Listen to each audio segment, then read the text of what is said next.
ਗੁਜਰੀ ਮਹਿਲਾ ਪੰਜਵਾਂ। ਆਹੰਗ ਬੁੱਧ ਬਹੁ ਸਗਨ ਮਾਇਆ, ਮਹਾਦੀਰਘ ਰੋਗ। ਹਰ ਨਾਮ ਔਖਦ ਗੁਰ ਨਾਮ ਦੀਨੋ, ਕਰਨ ਕਾਰਨ ਜੋਗ। ਮਨ ਤਨ ਬਾਂਛੀਐ ਜਨ ਧੂਰ, ਕੋਟ ਜਨਮ ਕੇ ਲਹਿ ਪਾਤਿਕ। ਗੋਬਿੰਦ ਲੋਚਾ ਪੂਰ ਰਹਾਉ, ਆਦ ਅੰਤੇ ਮਦ ਆਸਾ। ਕੁਕਰੀ ਬਿਕਰਾਲ ਗੁਰ ਗਿਆਨ ਕੀਰਤਨ, ਗੋਬਿੰਦ ਰਮਣੰ ਕਾਟੀਐ ਜਮਜਾਲ। ਕਾਮ ਕ੍ਰੋਧ ਲੋਭ ਮੋਹ ਮੂਠੇ, ਸਦਾ ਆਵਾਗਮਨ।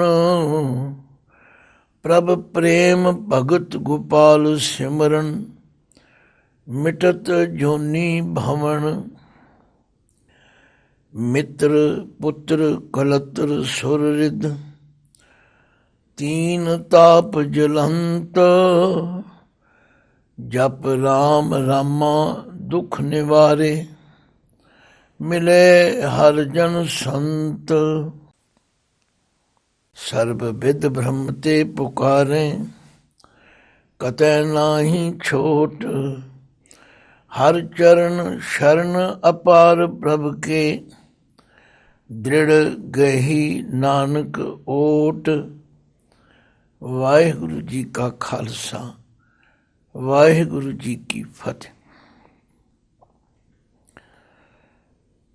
ਗੁਰਬਾਣੀ ਦੀ ਵਿਚਾਰ ਕਰਨ ਦੇ ਨਾਲ ਸਾਨੂੰ ਰੋਗ ਦਾ ਕਾਰਨ ਵੀ ਪਤਾ ਲੱਗਦਾ ਤੇ ਰੋਗ ਦਾ ਦਾਰੂ ਵੀ ਪਤਾ ਲੱਗਦਾ। ਰੋਗ ਕਿਉਂ ਕਿਵੇਂ ਕਿੱਥੋਂ ਚੰਬੜਦੇ ਨੇ ਤੇ ਇਹਨਾਂ ਦਾ ਇਲਾਜ ਕੀ ਹੈ। ਸੱਚਮੁੱਚ ਸਤਿਗੁਰ ਪੂਰਾ ਵੈਦ ਹੈ। ਸਤਿਗੁਰੂ ਐਸੇ ਵੈਦ ਹਨ ਜੋ ਸਾਡੇ ਰੋਗਾਂ ਬਾਰੇ ਵੀ ਜਾਣਦੇ ਹਨ ਤੇ ਨਿਰਾ ਰੋਗਾਂ ਦੀ ਜਾਣਕਾਰੀ ਨਹੀਂ ਦਿੰਦੇ, ਪਰ ਉਸ ਦੀ ਦਵਾਈ ਵੀ ਦੱਸਦੇ ਹਨ। ਇਸ ਪਾਵਨ ਸ਼ਬਦ ਦਾ ਪਾਠ ਆਪ ਜੀ ਨੇ ਸ਼ਰਮਨ ਕਰ ਲਿਆ। ਆਓ ਇਸ ਦੀ ਵਿਚਾਰ ਵੱਲ ਧਿਆਨ ਦੇਈਏ। ਧੰਨ ਧੰਨ ਗੁਰੂ ਅਰਜਨ ਦੇਵ ਪਾਤਸ਼ਾਹ ਫਰਮਾਉਂਦੇ ਨੇ, ਹੇ ਭਾਈ, ਜੇ ਤੁਸੀਂ ਆਪਣੇ ਮਨੁੱਖਾ ਜੀਵਨ ਨੂੰ ਸਫਲ ਕਰਨਾ ਚਾਹੁੰਦੇ ਹੋ, ਜੇ ਇਹਨਾਂ ਸਾਰੇ ਰੋਗਾਂ ਤੇ ਬਿਮਾਰੀਆਂ ਤੋਂ ਬਚਣਾ ਚਾਹੁੰਦੇ ਹੋ, ਉਹਦਾ ਤਰੀਕਾ ਇੱਕੋ ਇੱਕ ਹੈ। ਮਨ ਤਨ ਬਾਂਛੀਐ ਜਨ ਧੂਰ। ਹੁਣ ਇੱਥੇ ਮਨ ਦੇ ਨੰਨੇ ਨੂੰ ਸਿਆਰੀ ਹੈ, ਤਨ ਦੇ ਨੰਨੇ ਨੂੰ ਸਿਆਰੀ ਹੈ। ਮਨ ਕਰਕੇ ਤਨ ਕਰਕੇ, ਬਾਂਛੀਐ ਇੱਛਾ ਕਰੀਏ, ਚਾਹੁੰਦੇ ਰਹੀਏ। ਕੀ ਚਾਹੁੰਦੇ ਰਹੀਏ? ਜਨ ਧੂਰ। ਜਿਹੜੇ ਵਾਹਿਗੁਰੂ ਦੇ ਪਿਆਰੇ ਹਨ, ਉਹਨਾਂ ਦੀ ਸਾਨੂੰ ਸੰਗਤ ਮਿਲੇ, ਉਹਨਾਂ ਦੀ ਸਾਨੂੰ ਚਰਨ ਧੂੜੀ ਮਿਲੇ। ਦੇਖੋ, ਚਰਨ ਧੂੜੀ ਤੇ ਤਾਂ ਹੀ ਮਿਲੇਗੀ ਜੇ ਸੰਗਤ ਵਿੱਚ ਜਾਵਾਂਗੇ।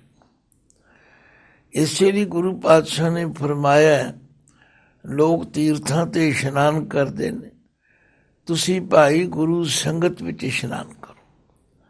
ਮਾਗ ਮਜਨ ਸੰਗ ਸਾਧੂਆਂ, ਧੂੜੀ ਕਰ ਇਸ਼ਨਾਨ। ਪਰ ਸਿਰਫ ਦਿਖਾਵੇ ਮਾਤਰ ਨਹੀਂ। ਮਨ ਤਨ ਬਾਂਛੀਐ ਜਨ ਧੂਰ। ਹੁਣ ਦੇਖੋ, ਜਨ ਨੰਨਾ ਮੁਕਤਾ ਹੋਵੇ, ਇਹ ਬਹੁ ਵਚਨ ਹੈ, ਤੇ ਜਨ ਨੰਨਾ ਔਂਕੜ ਲੱਗ ਜਾਏ ਤੇ ਇੱਕ ਵਚਨ ਹੈ, ਇੱਕ ਜਨ ਦੀ ਗੱਲ ਹੈ। ਇੱਥੇ ਜਨ ਧੂਰ ਪ੍ਰਭੂ ਦੇ ਸੇਵਕਾਂ ਦੀ ਚਰਨ ਧੂੜੀ ਬਾਂਛੀ ਹੈ, ਇੱਛਾ ਕਰੀ। ਮਨ ਤਨ ਬਾਂਛੀਐ ਜਨ ਤੂਰ। ਹੁਣ ਅਗਲੀ ਗੱਲ, ਇਹਦੇ ਨਾਲ ਕੀ ਲਾਭ ਹੋਵੇਗਾ? ਆਖਿਆ ਜੇ ਪ੍ਰਭੂ ਦੇ ਪਿਆਰਿਆਂ ਦੀ ਸੰਗਤ ਕਰਾਂਗੇ, ਸੇਵਾ ਕਰਾਂਗੇ, ਕੋਟ ਜਨਮ ਕੇ ਲਹੇ ਪਾਤਿਕ। ਇੱਥੇ ਕੋਟ ਦੇ ਟਹਿਕੇ ਨੂੰ ਸਿਹਾਰੀ ਹੈ, ਬਾਰ-ਬਾਰ ਦੱਸਿਆ ਇਸ ਲਈ ਜਾਂਦਾ ਕਿ ਇਹ ਨਿਯਮ ਤੁਹਾਨੂੰ ਪੱਕ ਜਾਣ। ਜਦੋਂ ਆਪਾਂ ਬਾਣੀ ਦਾ ਪਾਠ ਕਰੀਏ ਸਾਨੂੰ ਪਤਾ ਲੱਗ ਜਾਏ ਵੀ ਇੱਥੇ ਕੋਟ ਦਾ ਕੀ ਮਤਲਬ ਹੈ। ਮਹਾਰਾਜ ਕਹਿੰਦੇ ਨੇ ਜੇ ਤੁਸੀਂ ਸਾਧ ਸੰਗਤ ਵਿੱਚ ਜਾਓਗੇ, ਪ੍ਰਭੂ ਦੇ ਪਿਆਰਿਆਂ ਦੀ ਚਰਨ ਧੂੜੀ ਪ੍ਰਾਪਤ ਕਰੋਗੇ, ਕੋਟ ਜਨਮ ਕੇ ਲਹੇ ਪਾਤਿਕ। ਕਰੋੜਾਂ ਜਨਮਾਂ ਦੇ ਕੀਤੇ ਹੋਏ ਜਿਹੜੇ ਪਾਪ ਹਨ ਉਹ ਲੈ ਜਾਣ, ਭਾਵ ਉਹਨਾਂ ਦੀ ਮੈਲ ਉਤਰ ਜਾਏ। ਮਾਗ ਮਜਨ ਸੰਗ ਸਾਧੂਆਂ ਧੂੜੀ ਕਰ ਇਸ਼ਨਾਨ। ਸੰਗਤ ਵਿੱਚ ਜਾ ਕੇ ਕੀ ਕਰਨਾ? ਹਰ ਕਾ ਨਾਮ ਧਿਆਏ ਸੁਣ, ਸਭਨਾਂ ਨੂੰ ਕਰ ਦਾਨ। ਆਮ ਤੌਰ 'ਤੇ ਸਨਾਤਨੀ ਲੋਕ ਤੀਰਥਾਂ 'ਤੇ ਇਸ਼ਨਾਨ ਕਰਕੇ ਫਿਰ ਦਾਨ ਕਰਨ ਦੀ ਬੜੀ ਮਹਿਮਾ ਦੱਸਦੇ ਹਨ, ਯਥਾ ਸ਼ਕਤ ਦਾਨ ਦਿੰਦੇ ਹਨ। ਪਰ ਆਮ ਤੌਰ 'ਤੇ ਦਾਨ ਬ੍ਰਾਹਮਣਾਂ ਨੂੰ ਦੇਣ ਦਾ ਵਿਧਾਨ ਬਣਾਇਆ ਹੋਇਆ।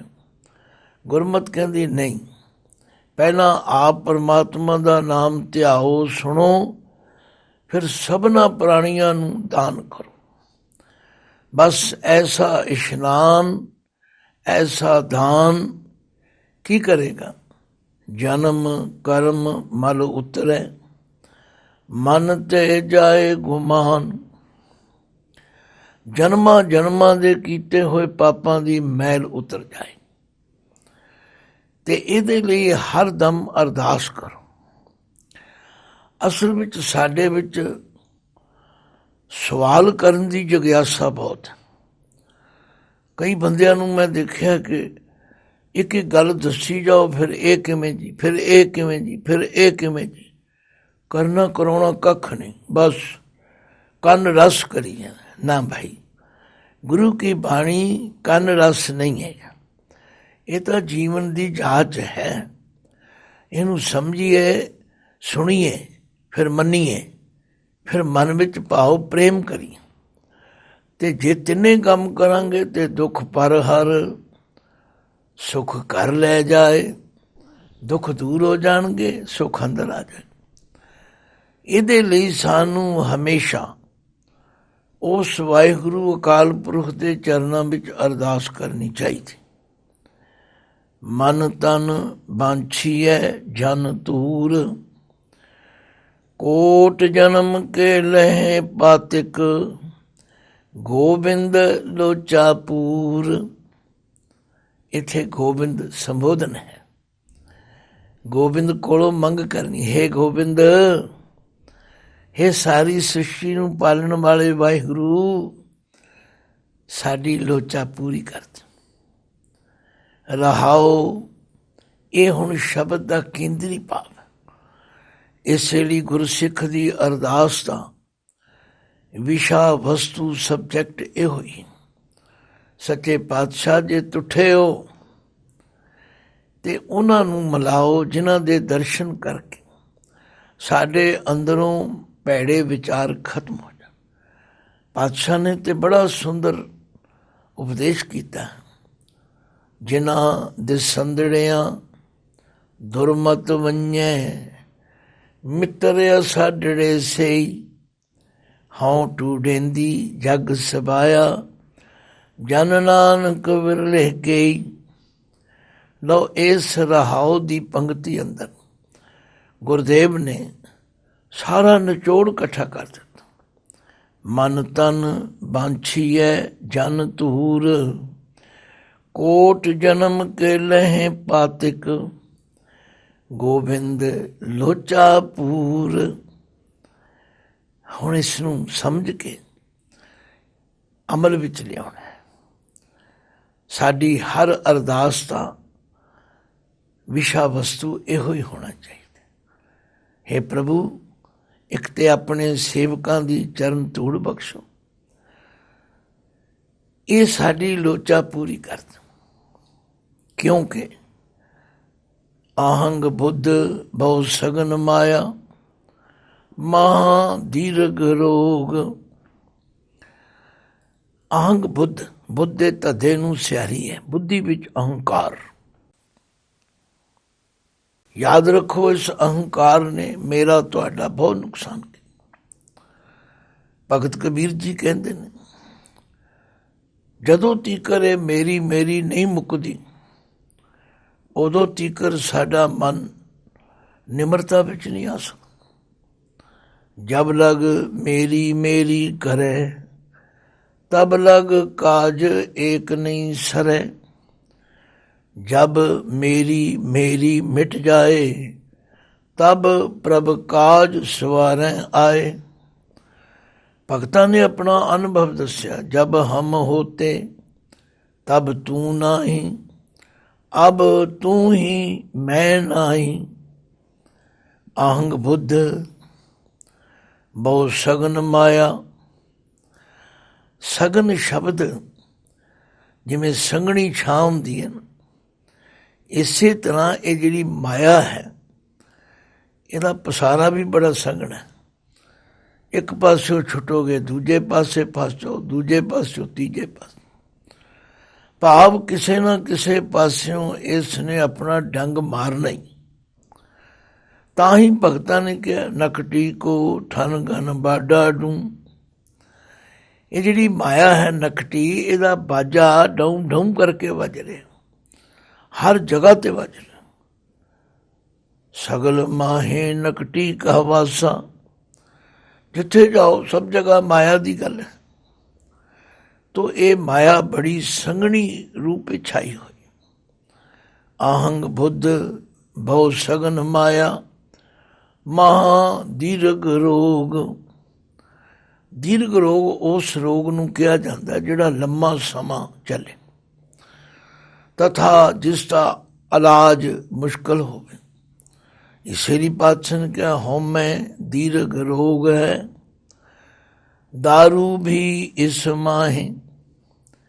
आ नुकता समझन वाला है बई, ये तो समझ आउंदी है कि होमे बड़ा दीर्घ रोग है, पर दारू इस विच किवें है।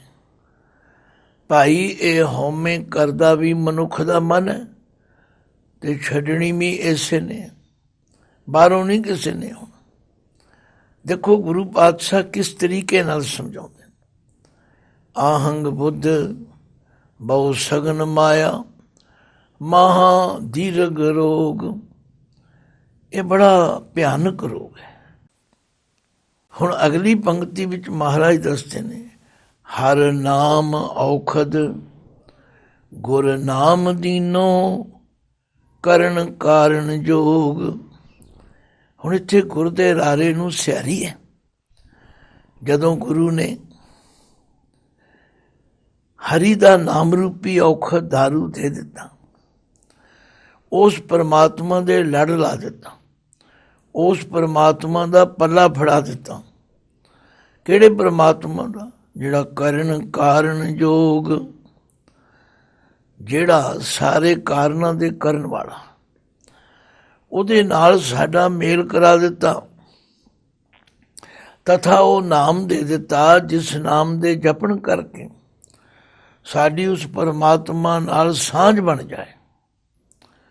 तां ते मन तन बांछिए जन धूर कोट जन्म के लहे पातिक गोबिंद लोचा पूर। हर वेले अरदास करो। असी अरदासां ते बहुत करते हैं, पर साडियां अरदासां दा विशा वस्तु कुछ हो रही है। महाराज कहते ना भाई अरदास ये करो, मन तन बांछिए जन धूर कोट जन्म के लहे पातिक गोबिंद लोचा पूर। आओ हुण दूजे पद दी विचार करिए। पातशाह कहते ने मनुखां दी मजबूरी है। की मजबूरी है? ਆਦ ਅੰਤੇ ਮਧ ਆਸਾ ਕੁਕਰੀ ਬਿਕਰਾਲ। ਆਦ ਮੁੱਢ ਨੂੰ ਕਹਿੰਦੇ, ਅੰਤ ਅਖੀਰ ਨੂੰ ਕਹਿੰਦੇ, ਤੇ ਮੱਧ ਵਿਚਕਾਰ ਨੂੰ ਕਹਿੰਦੇ। ਭਾਵ ਜੀਵਨ ਦੇ ਆਰੰਭ ਤੋਂ ਲੈ ਕੇ ਅਖੀਰ ਤੀਕਰ ਇਹ ਜਿਹੜੀ ਆਸਾ ਹੈ, ਦੁਨਿਆਵੀ ਪਦਾਰਥਾਂ ਦੀ ਚਾਹਨਾ ਹੈ, ਇਹ ਐਸੀ ਡਰਾਉਣੀ ਕੁੱਤੀ ਹੈ ਕਿ ਇਹ ਹਰ ਵੇਲੇ ਅੰਦਰ ਭੌਂਕਦੀ ਰਹਿੰਦੀ। ਗੁਰੂ ਨਾਨਕ ਪਾਤਸ਼ਾਹ ਨੇ ਤੇ ਆਪ ਫਰਮਾਇਆ, ਏਕ ਸਵਾਨ ਦੋਏ ਸਵਾਨੀ ਨਾਲ, ਭਲਕੇ ਭੌਂਕੈ ਸਦਾ ਬਿਆਲ। ਇੱਕ ਲੋਭ ਰੂਪੀ ਕੁੱਤਾ ਤੇ ਆਸਾ ਤ੍ਰਿਸ਼ਨਾ ਰੂਪੀ ਦੋ ਕੁੱਤੀਆਂ, ਇਹ ਹਰ ਬੰਦੇ ਦੇ ਨਾਲ ਸਵੇਰੇ ਉੱਠਦਿਆਂ ਸਾਰ ਭੌਂਕਣਾ ਸ਼ੁਰੂ ਕਰ ਦਿੰਦੀ।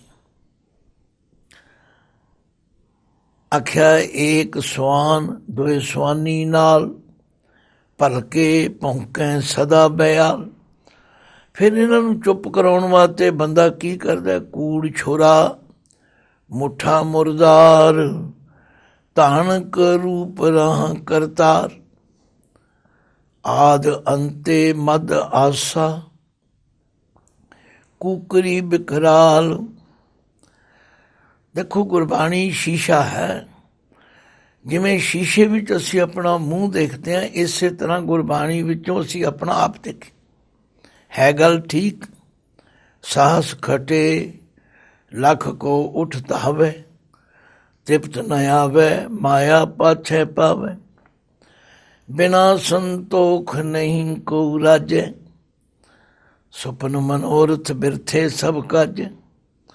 ਆਦ ਅੰਤੇ ਮਦ ਆਸਾ ਕੁਕਰੀ ਬਿਕਰਾਲ। ਗੁਰ ਗਿਆਨ ਕੀਰਤਨ ਗੋਬਿੰਦ ਰਮਣ, ਕਾਟੀਐ ਜਮਜਾਲ। ਇਹਦਾ ਇਲਾਜ ਇੱਕੋ ਇੱਕ ਹੈ, ਗੁਰੂ ਦਾ ਗਿਆਨ, ਪਰਮਾਤਮਾ ਦੀ ਕੀਰਤੀ, ਗੋਬਿੰਦ ਦੇ ਗੁਣਾਂ ਨੂੰ ਯਾਦ ਕਰਨਾ। ਇਹ ਕਾਟੀਐ ਜਮਜਾਲ, ਇਹ ਜਮਾਂ ਦੀ ਇਸ ਸਫਾਈ ਨੂੰ ਕੱਟ ਸਕਦਾ। ਫਿਰ ਪਾਤਸ਼ਾਹ ਤੀਜੇ ਪਦ ਵਿੱਚ ਕਹਿੰਦੇ ਨੇ, ਕਾਮ ਕ੍ਰੋਧ ਲੋਭ ਮੋਹ ਮੂਠੇ ਸਦਾ ਆਵਾਗਮਨ।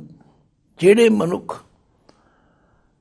ਕਾਮ ਕ੍ਰੋਧ ਲੋਭ ਮੋਹ ਦੇ ਮੂਠੇ ਠੱਗੇ ਹੋਏ ਨੇ, ਭਾਵ ਇਹਨਾਂ ਦੇ ਅਧੀਨ ਹਰ ਵੇਲੇ ਵਿਚਰਦੇ ਨੇ, ਭਾਈ ਉਹਨਾਂ ਨੂੰ ਤੇ ਸਦਾ ਆਵਾਗਮਨ, ਹਮੇਸ਼ਾ ਆਉਣ ਜਾਣ ਦਾ ਜੰਮਣ ਮਰਨ ਦਾ ਚੱਕਰ ਪਿਆ ਰਿਹਾ। ਕਾਮ ਕ੍ਰੋਧ ਲੋਭ ਮੋਹ ਮੂਠੇ ਸਦਾ ਆਵਾਗਮਨ।